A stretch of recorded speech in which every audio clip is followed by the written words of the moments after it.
আসসালামু আলাইকুম। আজকে আমাদের বাসায় আমার খালা শাশুড়ি আর খালু শ্বশুর আসবে, যাদের রোজার আগের দিন বিয়ে হয়েছিল। আপনাদের সাথে ভিডিও শেয়ার করেছিলাম, তারা আসবে। তাদের জন্য কিছু রান্নাবান্না করেছি। এখানে আমি চিংড়ি ভুনা, রোস্ট এগুলো রেডি করে রেখে দিয়েছি টেবিলে।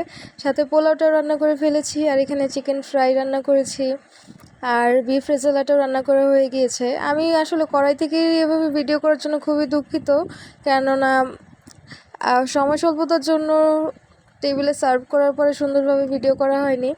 আর এখানে আমি একটা ফিরনি মিক্স রান্না করেছি, রাঁধুনি রেডি মিক্স ফিরনি যেটা পাওয়া যায় সেটা দিয়ে।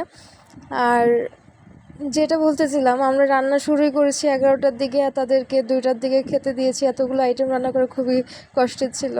সাথে আমরা ইলিশ মাছ ভাজা করেছিলাম, সালাদ ছিল, আরও কয়েকটা আইটেম ছিল, তো সেগুলো তো ভিডিও করাই হয়নি।